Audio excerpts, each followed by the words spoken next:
Bom dia, boa tarde, boa noite, pessoal. Está começando mais um podcast Além das Estrelas. Quem está falando mais uma vez é o Daniel, seu anfitrião. Não se esqueçam de nos seguir nas nossas redes sociais.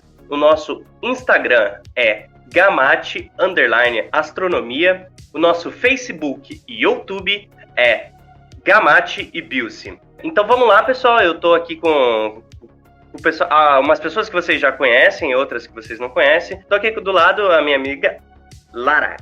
E aí, pessoal? Bom, e quem está acompanhando a gente aqui também, e é novo no podcast, é o Ian. E aí, pessoal, tudo bom?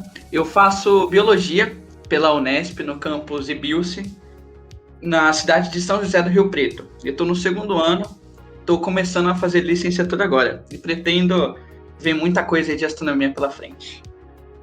Bom, estamos aqui também com ele, o Brendão. E aí, pessoal, meu nome é Brendon, faço parte do mesmo instituto, o Instituto Ibilce, né, na licenciatura de Ciências Biológicas, e vamos aí. É isso aí, então vamos começar mais o episódio hoje, vamos começar. C137, roda a vinheta!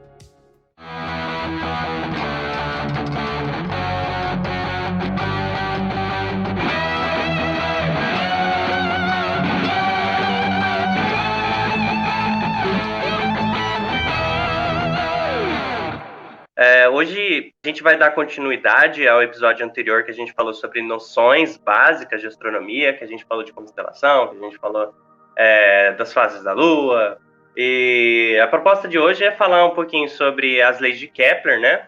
Falar sobre as órbitas planetárias. A gente também para falar um pouquinho aí sobre gravitação, modelo newtoniano de gravitação, forças de maré. E aí a gente vai entrar na parte de astrobiologia, aí vocês vão deslanchar no discurso aí, que é sobre zona de habitabilidade.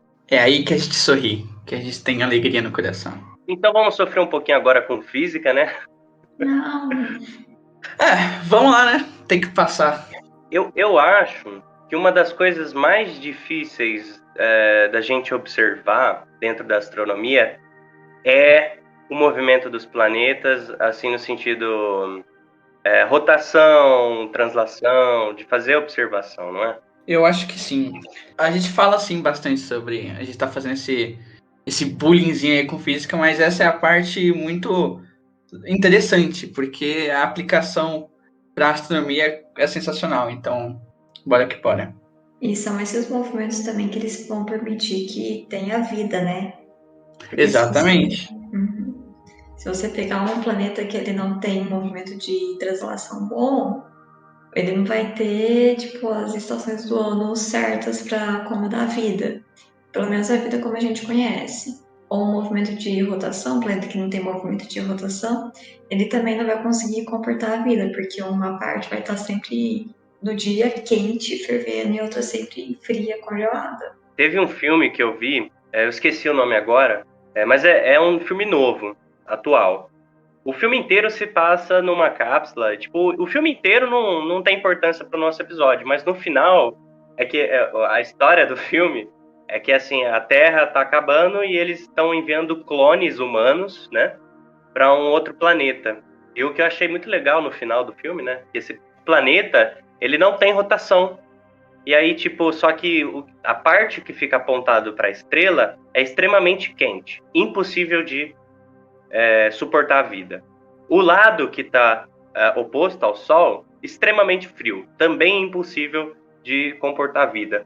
Porém, na seção intermediária, né, entre os dois, ele tinha as condições ideais para suportar a vida. Assim, eu não conheço nenhum planeta que seja assim, né? Mas eu achei muito interessante essa questão, porque ele fala sobre a zona de habitabilidade, né? E a gente tem isso na astrobiologia. Que envolve tanto as questões de movimento, quanto a questão de temperatura. Você falou desse filme, desse planeta aí, né? Eu lembrei do planeta K2141b, que é um planeta rochoso, né? Semelhante à Terra. Eu acho que a massa dele é 5 vezes a massa da Terra, né? E ele não tem uma rotação. Então, uma face dele está sempre no calor, está quente, e a outra face no frio. Eu não vou lembrar as temperaturas exatas, mas elas são bem discrepantes uma da outra, sabe? E você falou que nesse filme eles estavam vivendo na zona de transição entre uma face e outra, né? Só que tem uma coisa muito interessante que eu acho que você vai saber mais que eu por ser da física. O que acontece quando você tem uma área muito quente e passa por uma área muito fria? Você tem alguns fenômenos de atmosfera. E eles foram capazes de ver nesse planeta que, por ser uma zona de transição e tendo essas duas temperaturas muito diferentes entre si, essa parte que seria uma temperatura ok para viver, ela tem ventos que são extremamente rápidos e nada consegue, tipo, fixar ali. É basicamente uma zona que é só areia, porque nada consegue ficar sólido de tão forte, tão rápido que são os ventos. Provavelmente também deve ser uma área de muita precipitação, né? Seja Uhum. ela de água ou qualquer composto líquido que a gente tenha nesse planeta. Não, chove pedra. Chove pedra. Nossa, Por causa disso, tipo, ele é tão quente que a pedra, ela, os compostos, né, que formam a rocha do planeta, ela evapora na zona quente e por causa desses fenômenos de pressão atmosfera, elas são transportadas pelo lado frio e quando elas começam a esfriar, elas precipitam em forma de ou lava ou pedra. pô, bacana, só chove lava só. Ou, ou seja, é um planeta que a gente nunca vai pisar. Então já é interessante para saber o quão importantes são esses movimentos para ter a Terra tal como ela é habitável para a gente. A questão da rotação do planeta não é tão incomum encontrar objetos, planetas ou satélites que tenham essa rotação que a gente chama de rotação síncrona, que porque na verdade, ele está rotacionando, né? Ele rotaciona, todos os astros e planetas estão rotacionando. Só que quando a rotação ela é igual à translação, né, o tempo, acaba que a face fica sempre apontada para o astro, igual a Lua.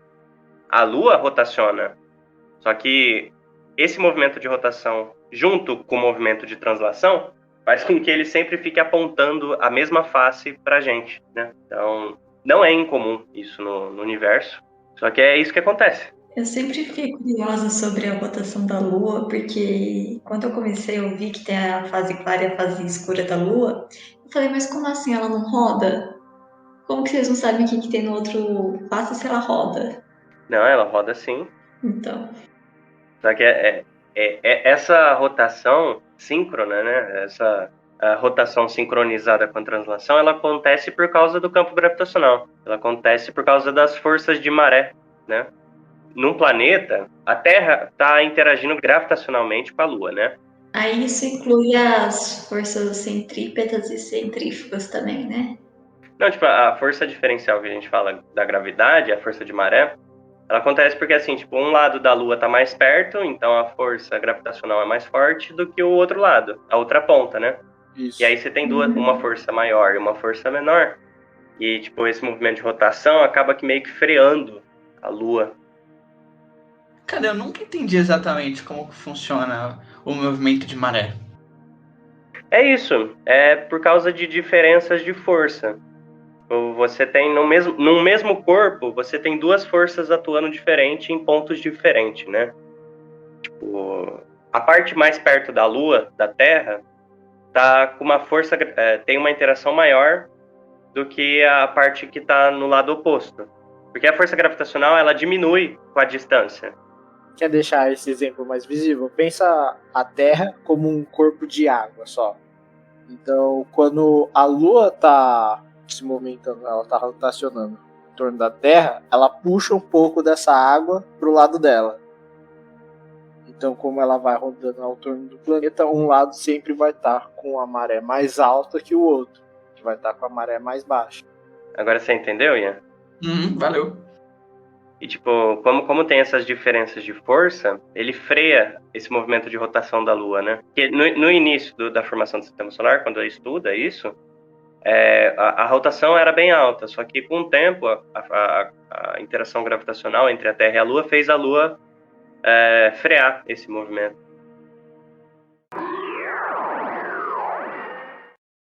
E outra coisa interessante sobre a força de maré é que alguns planetas gigantes, eles criam a sua própria zona de habitabilidade, que a gente chama de zona de habitabilidade planetária. Essa força de maré estica o planeta, né? Imagina, você tá puxando a ponta do planeta, ele estica e a pressão faz aumentar a temperatura interna do planeta. Até tira um pouco da nossa visão assim do planeta ser aquela bolinha redonda perfeitinha. Eu tenho uma pergunta. O que aconteceria, tipo, com a gravitação da Terra se por algum motivo a Lua desaparecesse, não existe mais Lua? Isso teria uma significação, algo significativo para como formar para esses movimentos de rotação, translação? Ou só influenciaria, tipo, poucas coisas que o ser humano presenciaria no dia a dia, tipo, o aumentar e o abaixar das marés? Influenciaria a Lua, comparado com a Terra, ela tem uma massa um pouco pequena, né? Agora eu não vou lembrar certinho do número. É 1,23% da massa da Terra. Então, 1,23%. A Lua tem uma massa muito pequena comparado ao da Terra. Então, se tiver alguma... se a Lua sumisse de repente, e se tivesse alguma causa, tipo, causar alguma coisa na mudança do movimento da Terra, seria muito pouco. Entendi. Seria muito pouco. Agora, se você falar, se o Sol sumir, aí é outra história. Aí o Sol é 99% da massa do sistema solar. Se o Sol não teria mais vida no nosso planeta, né? Exatamente. Eu acho que se a Lua sumisse, só ia causar mesmo na maré, né? Maré alta, maré baixa, ia mudar isso. Não sei se mudaria alguma coisa na questão das correntes oceânicas. Aí vocês podem me... Eu ia partir um pouco para isso, saindo um pouco assim das questões mais físicas. Muitos organismos eles iam poder sofrer um pouquinho aí com essa alteração ilusória, por assim dizer. Porque que fenômeno poderia, né, simplesmente desaparecer com a Lua? Mas tudo bem. Alguns organismos eles têm alguns hábitos noturnos que é sincronizado ali com a Lua, né? Agora esqueci o nome, qual que é a rotação ali da Lua, exatamente. Mas muitos organismos, principalmente da parte de botânica, tem o seu florescer, por exemplo, que aí já entra o discurso ali de ponto cego, se eu não me engano, que as plantas necessitam de luz, mas também não necessitam de luz exageradamente. Mas o desaparecimento da Lua, ela não ia influenciar nisso, porque você ainda tem a fase clara e a fase escura. Porque, na verdade, a gente acha que o dia é a falta da noite, né? Mas o dia, na verdade, é a presença da luz. Então, se você ignorar que existe o Sol, vai ser tudo escuro. O estado original do nosso universo ideal é o escuro. Então, a falta da Lua, ela não ia influenciar nesse ponto. Eu acho que ela influenciaria, tipo, em organismos que vivem no limiar da corrente, sabe? Por exemplo, colônias de caramujos, colônias de crustáceos, e até, tipo, alguns animais como estrelas do mar e peixes, que eles vivem em poças formadas pela alta da maré, né? E toda vez que a maré desce, eles ficam lá naquela pocinha se alimentando, e quando ela sobe, eles trocam de poça. Então, isso é um comportamento bem específico que depende da maré, e caso a Lua desapareça, isso vai acabar também. Então, vai afetar, tipo, uma mini parcela do ecossistema. Um grupo de organismos que realmente ficaria um pouco mais afetados são os bentônicos, né? Ao meu ver, aqueles organismos que, para ter a nomenclatura, né? Os organismos bentônicos são aqueles que eles simplesmente vivem a sua vida se locomovendo pela corrente da maré, pela corrente ali oceânica. Então, eles são organismos que eles vivem a sua vida inteira na corrente. Então, se tirasse, que adaptação eles poderiam ter? Ia ficar sem locomoção. Um organismo sem locomoção pode ter aí vários efeitos negativos. É tipo a tartaruga lá do Procurando Nemo. Pô, bicho! Exatamente. Ó, lindo exemplo. Esses dias, inclusive, eu estava interessado em assistir. É um filme perfeito para quem gosta de biologia marinha. Só puxando outro ponto, a gente não pode esquecer um dos principais papéis também do satélite natural da Terra, que a gente chama de Lua, que é refletir um pouco da radiação solar para a Terra durante a noite, né? Então a gente teria ciclos de dia e noite com variações de temperatura muito mais altas. A gente teria as noturnos totalmente quase que no breu. Então a gente teria quase que o caos total na Terra com relação ao ecossistema se a gente tirasse a Lua. Olha, realmente. E outra coisa aí que o Daniel ele comentou e me fez lembrar, que é a parte lá da tartaruga, lá, que ela é a parte da migração. Organismos eles iam estar ali se beneficiando da corrente para fazer a sua migração e às vezes ir para reprodução e reproduzir. O exemplo é o salmão. Ele tá lá, ele nasce em um lugar, só que ele vai migrar para outro lugar para poder exclusivamente se reproduzir em um lugar diferente. Então, se ele se beneficiasse exclusivamente dessa corrente, ele não ia ter. Então, eu não posso afirmar com muita certeza como é que seria se não tivesse essa corrente, mas talvez ficasse um pouco meio desordenada essa reprodução. E um organismo que não reproduz, né? Mas vocês estão falando de corrente marítima, né? E eu acho que ela não... Tipo, ela tem, obviamente, essa influência pela Lua, né? Porque ela vem dos movimentos dos ventos, da superfície e da rotação da Terra também. Mas ela não deixaria de existir. Porque eu acho que o que influencia mais ela é as correntes de ar da nossa superfície. E as correntes de ar que a gente tem, elas não são influenciadas pela Lua. Elas são influenciadas pelas diferenças de pressão e de temperatura que a gente tem na atmosfera. Então, daí que vem as correntes marítimas, tanto que a gente tem as mais quentes e as mais frias, né? E elas interagem entre si. Realmente, pode não ser o único fator, mas realmente tem uma certa força. Eu não sei de nada, eu não sou da biologia, não estou na discussão. Bom, vamos voltar então para a astronomia. Eu já até perdi, o negócio foi pra biologia total, eu tô aqui. Gente, mas eu acho que para voltar para o podcast, a gente podia começar com as leis de Kepler, né? Que falam dos movimentos planetários e de satélites também. Elas foram desenvolvidas pelo Johannes Kepler e elas são 3. As leis de Kepler, elas basicamente elas vão dizer como é que funciona o movimento dos planetas, né? Que você acabou de falar. A primeira lei que é a órbita planetária. Ele define como é que é o formato da órbita. Porque, como eu disse lá no começo, não é trivial você analisar o movimento dos planetas. Tanto que demorou milhares de anos, né? Pra gente ter uns modelos bons. E a primeira lei, ela fala como é que é o formato da órbita, né? Que a órbita seria uma elipse. Uma elipse é tipo um círculo, você pega um círculo e achata ele. Você, ou pega uma bolinha e espreme ele para cima, para baixo, espreme ele no chão, né? É um disco, né? Uma elipse. É uma forma oval. E aí ele fala o seguinte, que o Sol, né, ou o planeta Terra, né, ele estaria no que ele chama de foco, né? Seria esse foco, ele ficaria na metade da distância entre o centro e a borda. Então tem um ponto que fica mais perto da trajetória da órbita e tem um ponto que fica mais longe. A gente chama de periélio, o mais perto, e afélio, o ponto mais afastado. Isso é importante porque a gente precisa estudar o formato da órbita, porque tem a questão da zona de habitabilidade, né? Para um planeta poder suportar a vida, me corrijam se eu estiver errado, mas ele precisa pelo menos de 3 condições. A primeira condição é que tenha água, o planeta não pode ser nem tão quente, nem tão frio, porque ele precisa ter água líquida. Sim, corretíssimo. A outra questão é que o planeta ele precisa ter uma fonte de energia, seja essa fonte luminosa, uma fonte de energia interna do planeta ou bioquímica, para os organismos poderem manter o seu metabolismo.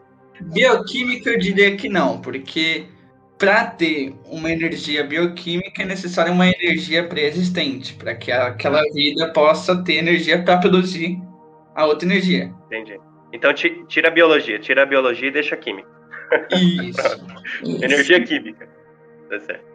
E o terceiro ponto que é importante é que o planeta seja estável por um longo período de tempo, né?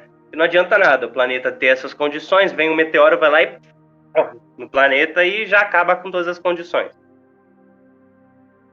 Então, esse é um ponto importante. O planeta tem que ser estável por um longo período de tempo. Os dinossauros não gostaram do seu comentário, Mitch. Mas os pequenos mamíferos gostaram. Pra vida, mas pra vida como a que a gente conhece. A nossa vida precisa de água, a nossa vida precisa de energia, mas é porque a gente não tem outro tipo de vida pra comparar. Só a vida terráquea. A gente não tem um alienzinho. Se você tem um alienzinho aí no seu quarto, por favor, traga pra gente. Eu nunca te pedi nada. A gente não tem um outro tipo de vida pra falar, olha só, a vida terrestre é diferente em alguns pontos e essa daqui é diferente em outros que a gente nunca imaginaria que a vida pudesse ter. Pode ter vida que não precisa de água, pode ter vida que não tem carbono, por exemplo, com sua base. Aí já entra em um assunto completamente diferente, mas... Mas aqui eu queria fazer um adendo que, tipo, pela física, pela química que a gente conhece atualmente, né, e biologia também, não tem como existir uma vida que não seja baseada em carbono. Porque carbono ela é a molécula mais estável que tem. E, tipo, todas as outras moléculas, elas não são estáveis o suficiente para se construir numa forma que vai originar vida. Então, elas não conseguem ser... não existe estabilidade suficiente. Tem alguns seres vivos, eu acho que foi encontrado um micro-organismo nos vales de sulfúrio, em alguma região da África, que eles têm silício incorporado, porém a base ainda continua sendo carbono. Então, do que a gente sabe hoje, a não ser que existe outra molécula que a gente não conhece, que tenha o mesmo nível de estabilidade que o carbono, mas não tem como. Simplesmente por isso. Não dá para se desenvolver em algo mais... Assim, na minha ignorância de biologia, basicamente você está dizendo que a molécula base é aquela que consegue ligar as outras moléculas, né? É isso, né? Ela tem que ser estável para fazer as ligações e para fazer a matéria, né, em si. Imagina que ela é tipo um corpinho, aí todas as outras moléculas... Uma árvore de Natal, sabe? O carbono seria a árvore e as outras moléculas, os outros compostos químicos seriam os enfeites.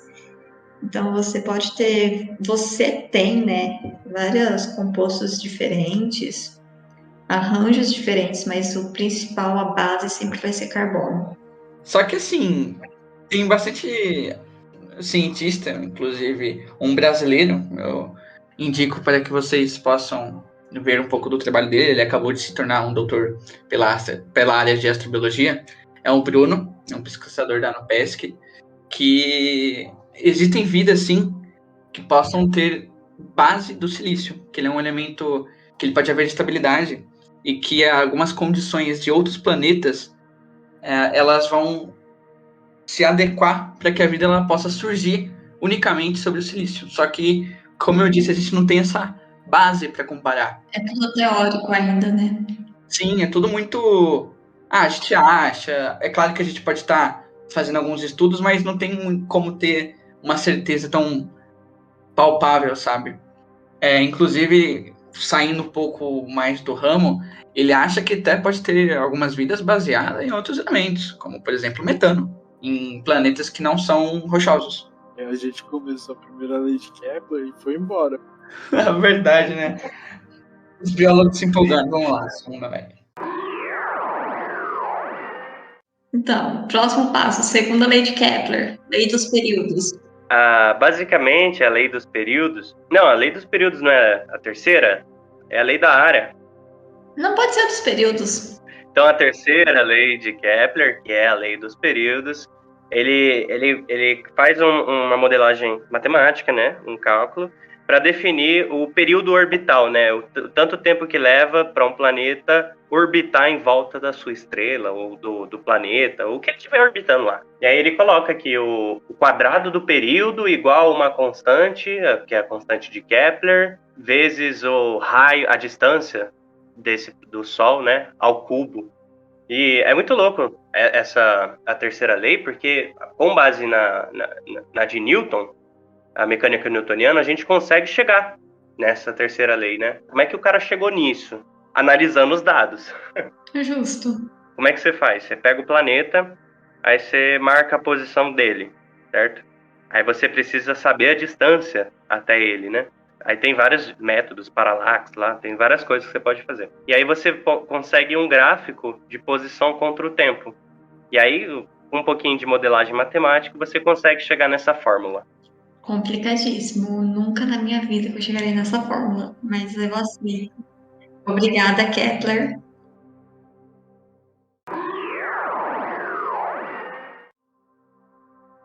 Segundo a lei de Kepler, para ser sincero, muita gente às vezes não consegue enxergar ela, como que ela funciona, mas ela basicamente diz assim: um planeta, ele varre uma área. O que é varrer? É ele passar por uma área dentro da sua órbita, né? No periélio, quando ele está mais perto do Sol, ele varre uma área em um determinado tempo igual a uma determinada área no outro lado em um tempo igual.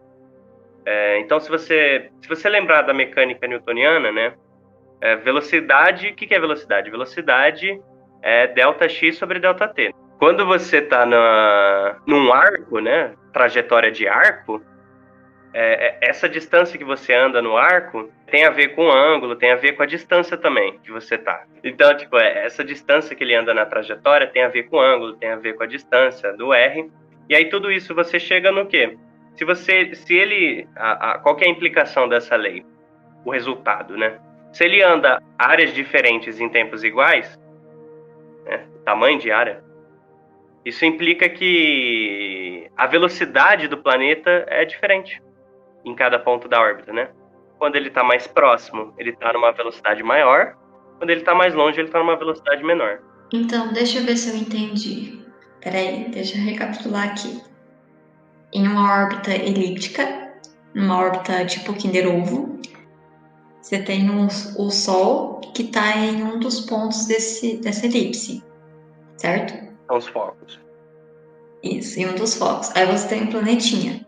Quando ele está mais perto do Sol, ele vai andar uma área em um tempo X, só que com maior velocidade. Quando ele está mais longe do Sol, ele vai andar uma área menor, só que no mesmo tempo e com uma velocidade menor. Uhum. Beleza. Mais próximo do Sol, mais acelera, Mais veloz. Mais veloz ele fica, porque ele recebe mais força gravitacional do Sol, então ele acelera. Ele acelera a aceleração tangencial à órbita, né? Que fica tangente, né? Fica paralela, linha reta, assim. É porque aí, vixe, quando entra na mecânica newtoniana, aí você vai estudar movimentos circulares, movimentos lineares, né? E aí a gente fica falando movimento tangencial, movimento radial. Mas isso é coisa técnica, de físico. Mas, tipo assim, pensa o seguinte. Imagina que eu tenho duas pessoas. E elas saem do mesmo ponto, isso é importante, elas saem do mesmo ponto. A Lara, que é a pessoa A, ela anda uma distância maior. Vamos lá, 10 quilômetros. Ela anda 10 quilômetros. O Brandon, ele anda 5 quilômetros. Certo? Uma distância menor.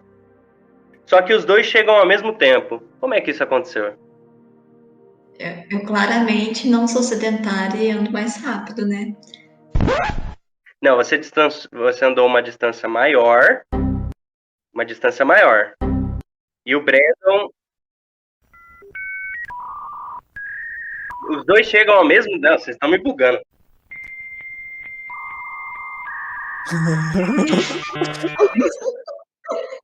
Vocês estão me bugando. Vocês chegam ao mesmo tempo. O tempo é igual. Então eu ando mais rápido que o Brandon.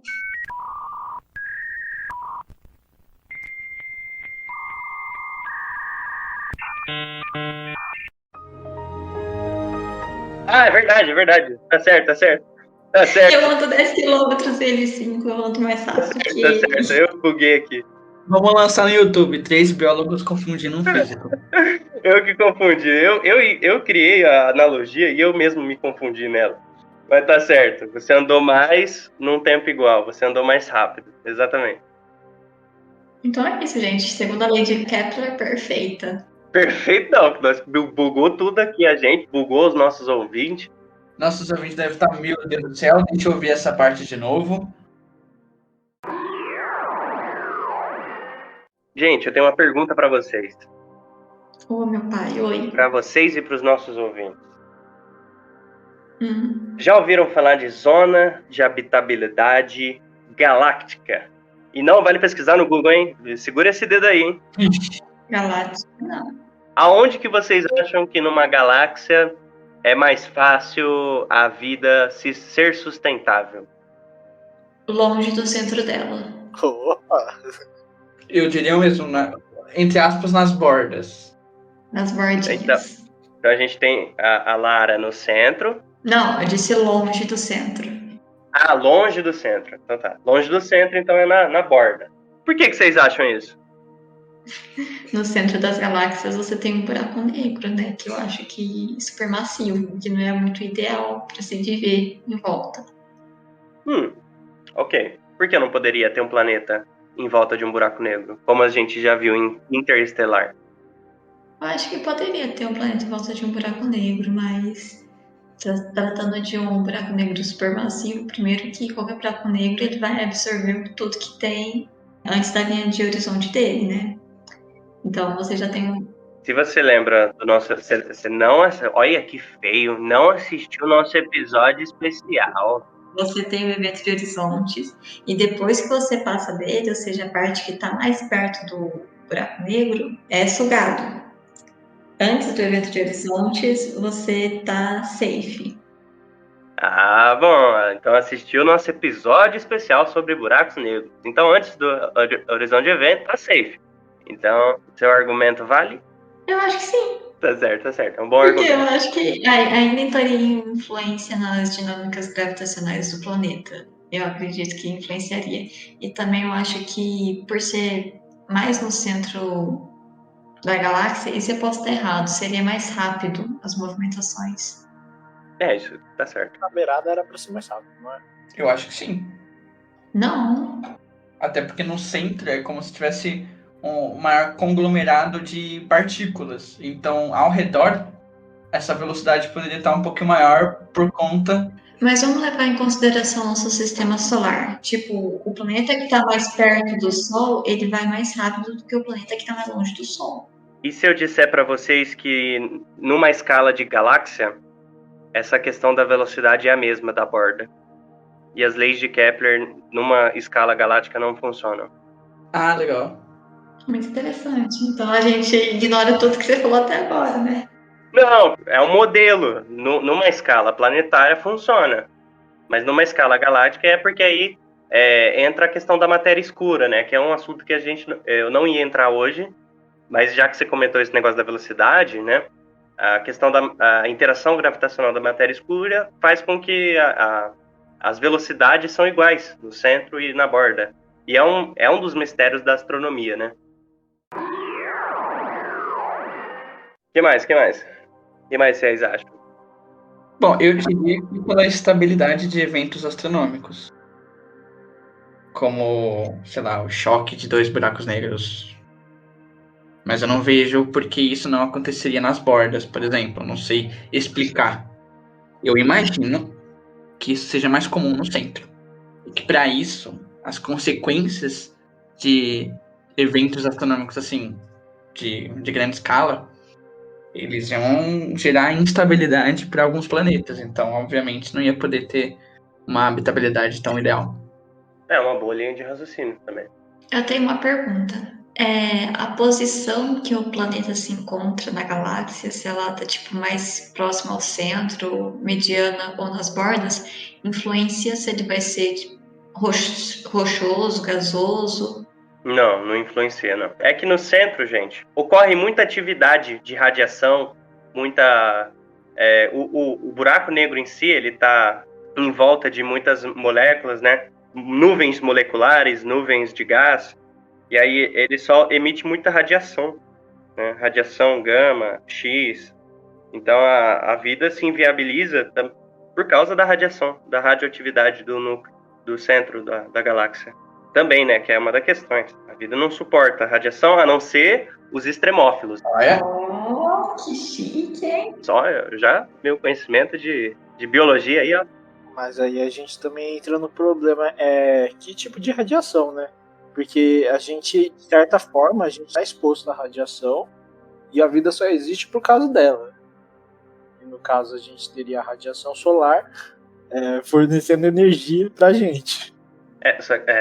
A camada atmosférica e o campo magnético, eles absorvem 33%, se eu não me engano. Então, a gente tem radiação, tá certa?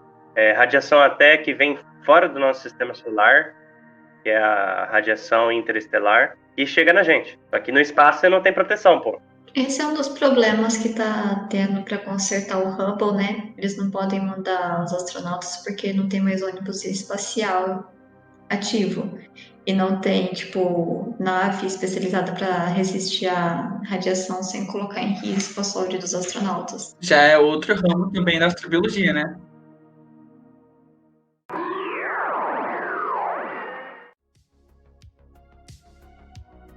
Bom, e é isso aí, pessoal. A gente vai finalizando por aqui. Só um pequeno recadinho. Em agosto, no dia 7 de agosto e no dia 14 de agosto, ocorrerá um webinário sobre educação e astronomia para professores e públicos em geral, realizado pela Faculdade de Ciências pelo programa de pós-graduação da Unesp de Bauru. Então, nós vamos fazer a publicação no nosso Facebook e Instagram. A gente se vê no nosso próximo episódio. Bom, da minha parte também, eu acho que é isso. Vamos encerrando por aqui, pelo menos da minha parte, né? Tchau, tchau, pessoal. Obrigada por ter acompanhado a gente até aqui. E venham descobrir um pouquinho mais de astrobiologia com a gente. Siga o Gamate. Obrigado, ouvinte, por ter nos ouvido até aqui. E isso, acredito ser um até logo.